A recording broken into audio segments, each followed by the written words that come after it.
Hi boys and girls, this is Sally Morse. I'm a district math coach for Henrico County Public Schools, and for today's lesson we will be learning about the different types of quadrilaterals. This is part 1 of a 2-day lesson.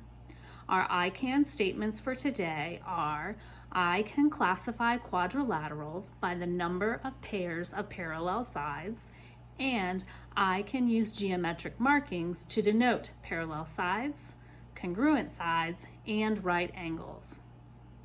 A quadrilateral is a polygon with 4 sides and 4 angles. Can you think of some shapes you may already know that have 4 sides and 4 angles? Here I have a shape. It is a polygon. Is it a quadrilateral? No, this is not a quadrilateral because it does not have 4 sides. It has 8 sides and it has 8 angles. We call this shape an octagon. Is this a quadrilateral? No, this is a triangle. It has 3 sides and 3 angles.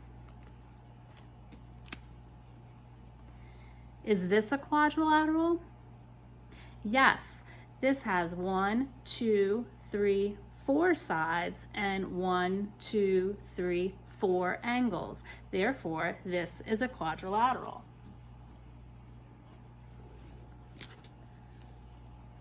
What about this shape? This has 1, 2, 3, 4 sides and 4 angles. It is also a quadrilateral.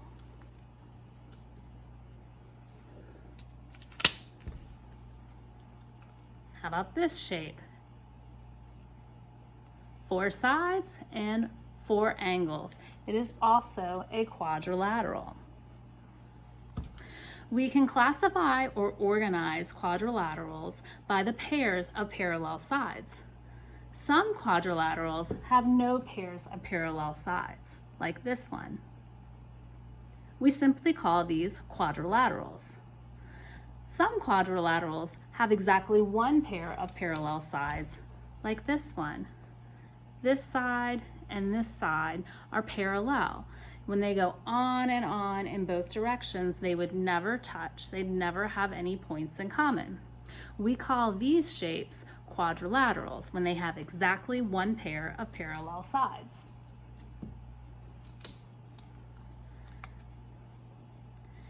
This quadrilateral has 2 sides that are parallel.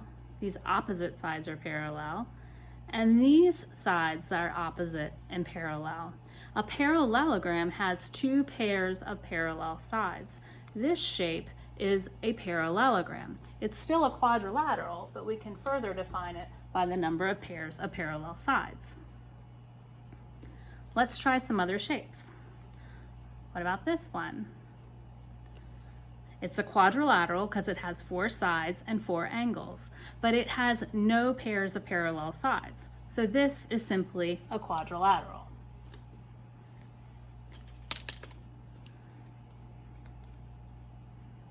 This shape has a pair of parallel sides and a pair of parallel sides. It has 2 pairs of parallel sides. Therefore, this shape is a parallelogram.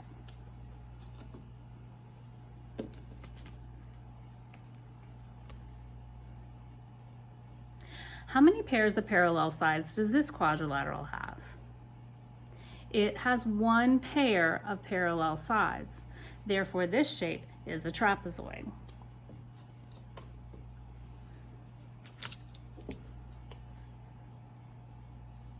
You may have recognized this shape as a rectangle.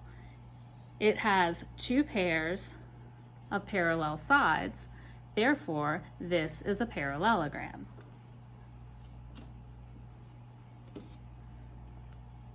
How about this shape? How many pairs of parallel sides does it have? This shape does not have any pairs of parallel sides. This is simply a quadrilateral.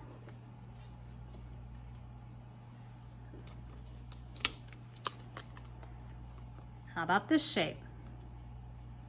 You probably recognize this shape as a square. A square has 4 sides that are all congruent or the same length. Opposite sides are parallel and opposite sides are congruent. Therefore, this is a parallelogram.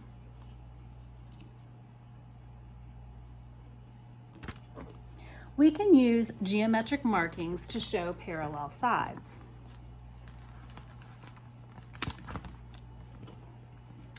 On this trapezoid right here, I have exactly one pair of parallel sides.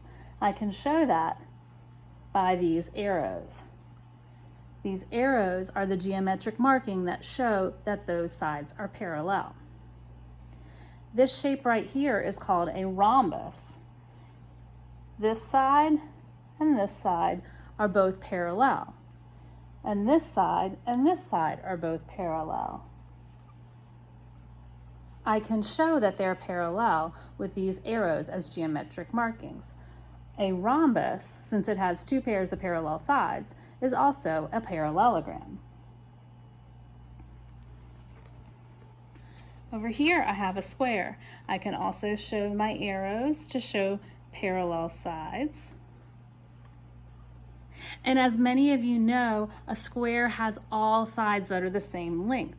I can show that all sides are the same length by a hash mark to show that these are congruent. A rhombus also has 4 congruent sides, so I can show the hash marks on the rhombus to show that those are also congruent. If I flip over here and look at these shapes, when I look at my parallelogram, I can show opposite sides are parallel.